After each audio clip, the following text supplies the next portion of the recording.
ఉమ్మడి మెదక్ జిల్లాకు చెందిన కొంతమంది బీఆర్ఎస్ ఎమ్మెల్యేలు అయితే నిన్నైతే సీఎం రేవంత్ రెడ్డిని కలిశారు. ఈ నేపథ్యంలో ఆ ఎమ్మెల్యేలు పార్టీ మారతారని చెప్పేసి అయితే ప్రచారం జరిగింది. దీనిపై ఆ ఎమ్మెల్యేలు అయితే తెలంగాణ భవన్లో ప్రెస్ మీట్ పెట్టారు. కేవలం మర్యాదపూర్వకంగా కలిసినట్లయితే చెప్తున్నారు. నిన్నైతే రేవంత్ రెడ్డిని నర్సాపూర్ ఎమ్మెల్యే సునీత లక్ష్మారెడ్డి, అలాగే దుబ్బాక ఎమ్మెల్యే కొత్త ప్రభాకర్ రెడ్డి, పటాన్చెరు ఎమ్మెల్యే గూడెం మైపాల్ రెడ్డి, జహీరాబాద్ ఎమ్మెల్యే మాణిక్రావు అయితే మర్యాదపూర్వకంగా కలిశారు. ఇందుకు సంబంధించిన ఫోటో అయితే సోషల్ మీడియాలో వైరల్ అవుతుంది. సో ఈ ఎమ్మెల్యేలంతా కాంగ్రెస్కి వెళ్తున్నట్లయితే సోషల్ మీడియాలో ప్రచారం జరిగింది. అయితే దీనిపై ఈరోజు అయితే ఈ ఎమ్మెల్యేలు అయితే తెలంగాణ భవన్లో ప్రెస్ మీట్ పెట్టారు. తాము కేవలం మర్యాదపూర్వకంగానే కలిశామని, ఆ నియోజకవర్గాల అభివృద్ధికి సంబంధించి నిధులకు సంబంధించి మాత్రమే మాట్లాడారని, పార్టీ మార్పుపై ఎలాంటి చర్చ జరగలేదని, అనవసరంగా తమపై తప్పుడు ప్రచారం చేస్తున్నారని చెప్పేసి అయితే సునీత లక్ష్మారెడ్డి చెప్పారు.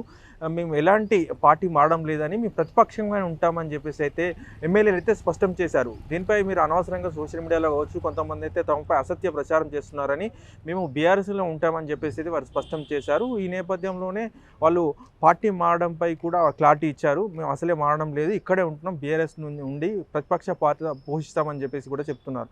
అయితే కొద్ది రోజుల క్రితం కూడా గుత్తా సుఖేందర్ రెడ్డి ఇష్యూ కూడా బీఆర్ఎస్లో చర్చనీయాంశంగా మారింది. గుత్తా సుఖేందర్ రెడ్డి కూడా పార్టీ మారుతున్నట్లు కూడా సోషల్ మీడియాలో ప్రచారం జరిగింది. దీన్ని అయితే గుత్తా సుఖేందర్ రెడ్డి ఖండించారు.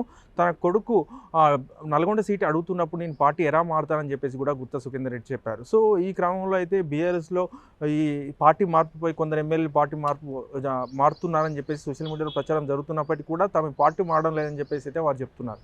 మా నాయకులకు, మా కార్యకర్తలకు మరి మేము చెప్తా ఉన్నాం, కన్ఫ్యూజ్ కాకండి.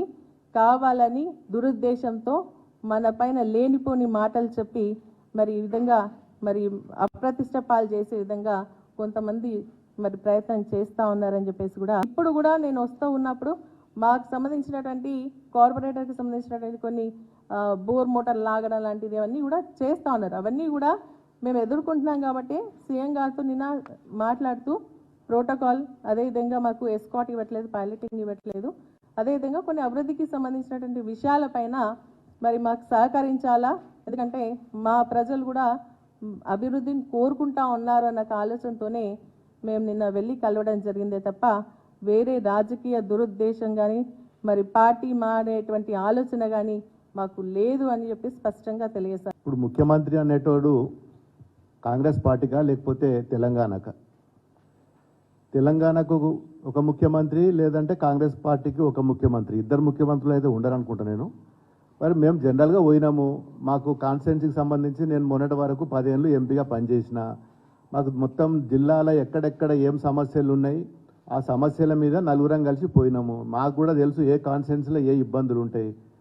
పోయి మరి మా కాన్స్టిట్యున్సీలో ఈ ఇబ్బందులు ఉన్నాయి. నాకు మొన్న దుబ్బాక ఎమ్మెల్యే నిలబడ్డా. మరి దుబ్బాకలో నాకు ఒకటి మరి రెవెన్యూ డివిజన్ కావాలి, కొన్ని రోడ్లకు డబ్బులు కావాలి, ఇవన్నీ ఇవ్వాలని చెప్పి మరి నేను గౌరవ ముఖ్యమంత్రి గారిని రేవంత్ రెడ్డి గారిని కలిస్తే దాన్ని పెద్ద రాజకీయం చేసి పార్టీలకు వెళ్ళి పోతున్నారు. ఏమో అవుతుంది, ఎందుకు పోతామా మేము పార్టీ? కాంగ్రెస్ పార్టీ అంటే అది ఎండుకేల పార్టీ, గిల్లకెళ్ళి మేము గల్లకి ఎందుకు పోతాం? కెమెరామెన్ రాజేంద్రతో శ్రీనివాస్, మండే తెలుగు, హైదరాబాద్.